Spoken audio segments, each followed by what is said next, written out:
జిల్లా పాలూరు మండలంలో జరిగిన ఈ కార్యక్రమానికి చేసిన మన మాదిగ సహోదరులందరికీ నా హృదయపూర్వక నమస్కారం. ఈ మన సుప్రీంకోర్టు జడ్జి అంటే మన దేశానికి ప్రధానమంత్రి కంటే ఎక్కువ పోస్టు పెద్దది. అంటే ఈ పెద్ద పోస్టులో ఉన్నా కానీ ఒక దళిత కులంలో పుట్టడం అంటే మన మాదిగ జాతిలో పుట్టడం ఆయన చేసి తప్పులా ఉందన్నమాట.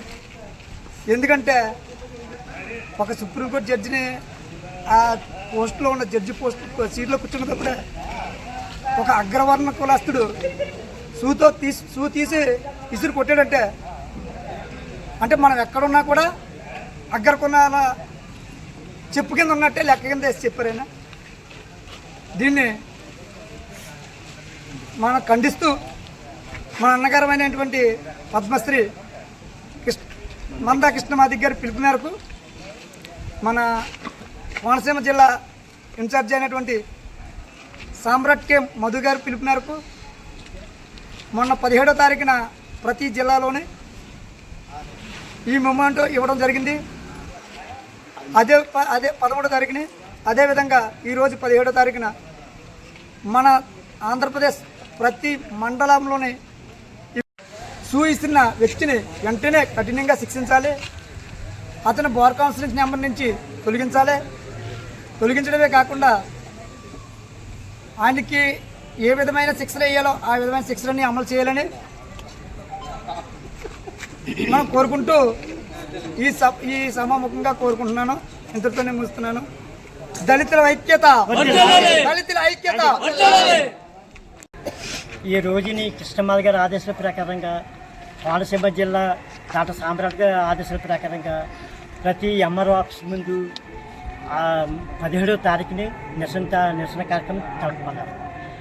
అందులో భాగంగానే మా పాలూరు మండలం మొత్తం అందరూ పాల్గొని ఈ ప్రోగ్రాం విజయం చేసినందుకు మేము చాలా గర్విస్తున్నాం.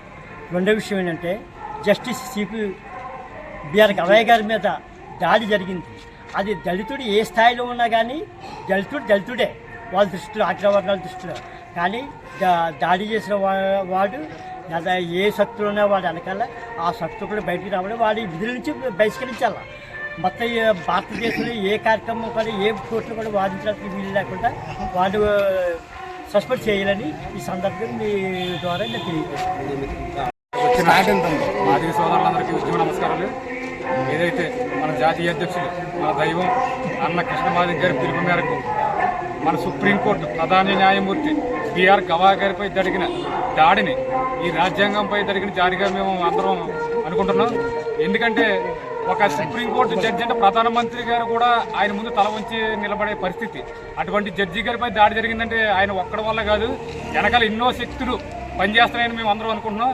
ఎందుకంటే అది ఆయన ఒక్కడ అవమానమే కాదు, యావత్ భారతదేశంలో ఉన్న దళిత జాతి మొత్తం అవమానంగా భావిస్తున్నాం. ఈ దాడిని ఇతర వర్ణాలు కూడా ఖండించి దాడి చేసిన వారు ఎంతటి స్థాయిలో ఉన్నా సరే, వారి వెనకాల ఎవరెవరు ఉన్నా సరే వాళ్ళందరికీ కూడా శిక్ష పడేలాగా ఈ రాజ్యాంగంలో పొందుపరిచిన రాజ్యాంగం ప్రకారం వాళ్ళ శిక్షలు అమలు చేయాలని మేమందరం డిమాండ్ చేస్తున్నాం. ఏదైతే ఎంఆర్పిఎస్ సర్క్యులర్ ప్రకారం ఈరోజు 17వ తారీఖున ప్రతి మండలంలో జరిగిన నిరసన కార్యక్రమంలో ప్రతి ఒక్కరు కూడా ఎంఆర్పిఎస్ నాయకులు, కార్యకర్తలు ఈ కార్యక్రమం పాల్గొని దీన్ని దిగ్విజయంగా పూర్తి చేసినందుకు ప్రతి ఒక్కరికి పేరున ధన్యవాదాలు తెలియజేసుకుంటున్నాం. అలాగే సీజే గారి దాడి అంటే సుప్రీంకోర్టు జడ్జి గారి దాడి మీద ఒక కుల వివక్ష మీద జరిగిన దాడి, అది ఇంత వ్యక్తిగతంగా జరిగిన దాడి కాదు, ఒక కుల వివక్ష. అంత స్థాయిలో ఉన్న వ్యక్తిని కూడా ఈ రోజు కూడా ఇంత చదువులు చదివి ఇంత డెవలప్ అయిన దేశంలో కూడా ఇంకా కుల వివక్ష జరుగుతుందంటే మరి అది వెనకాల ఏ శక్తులు పనిచేస్తున్నాయైతే అది అందరికీ తెలిసిన బహిరంగ రహస్యమే. ఆ శక్తులన్నింటినీ కూడా రాజ్యాంగపరంగా శిక్షించాలని మీ అందరి ముందు ఈ మీడియా ముందు కూడా సభాముఖంగా తెలియజేసుకున్నాం. జై కృష్ణమాదిగ, జై జై మాదిగ. వర్ధిల్లాలి మాదిగ రిజర్వేషన్ పోరాట సమితి, మాదిగల ఐక్యత, మాదిగల ఐక్యత, మాదిగల ఐక్యత. ఈనాడు కాజులూరు మండలం నియోజకవర్గ స్థాయిలో మరి మండల హెడ్ క్వార్టర్లో అన్నగారి ఆదేశాల మేరకు తెలంగాణ రాష్ట్రం, ఆంధ్రప్రదేశ్ రాష్ట్రంలో ప్రతి మండల హెడ్ క్వార్టర్లోనూ మరి చీఫ్ జస్టిస్ గవాయ్ గారిపై జరిగిన దాడిని నిరసిస్తూ, ఖండిస్తూ ఒక ప్రదర్శనగా ఎంఆర్ఓ ఆఫీస్ దగ్గరికి వచ్చి ఎంఆర్ఓని కలిసి మెమోరాండం ఇవ్వడం జరిగింది. ఈ మెమోరాండాన్ని మరి అత్యున్నత న్యాయస్థానమైనటువంటి మరి చీఫ్ జస్టిస్ గారి జరిగిన దాడిని మేము ఎంతో ఖండిస్తున్నాం. ఎందుకంటే ఒక అత్యున్నత న్యాయస్థానం నుండి వ్యక్తిని వారిని మరి దాడి చేయడం అంటే అనేక శక్తులు వెనకాల ఉన్నాయని మేము అనుకుంటున్నాం. ఆ శక్తులందరినీ బయట తీయాలా, ఆ దాడి చేసిన వ్యక్తిని వెంటనే శిక్షించాలి, శిక్షపరమైన చర్యలు ఏటున్నాయో అన్ని కూడా చేయాలి, విధుల్ని తప్పించాలి. అయితే బార్ కౌన్సిల్ తప్పించడం అనేది అంతవరకు లోకల్గానే జరుగుతుంది కాబట్టి స్టేట్ ఇండియా లెవెల్లో ఎక్కడా కూడా అతను వాదించకూడదు. ఆయన శిక్ష పడాలి, జైల్లో పెట్టాలి. ఆయన శిక్ష పడి జైల్లో పెట్టినంత వరకు కూడా ఈ నిరసనలు నిరంతరం కొనసాగుతాయని అన్నగారి పిలుపు మేర చేత నిరసన జయప్రదం చేసినటువంటి మరి కాజుడు మండల యావత్ కార్యకర్తలందరూ కూడా ధన్యవాదాలు తెలియజేసుకుంటూ ఈ యొక్క అవకాశం పెద్దలందరికీ కూడా నమస్కారం తెలియచ్చు సెలవు తీసుకుంటున్నాం.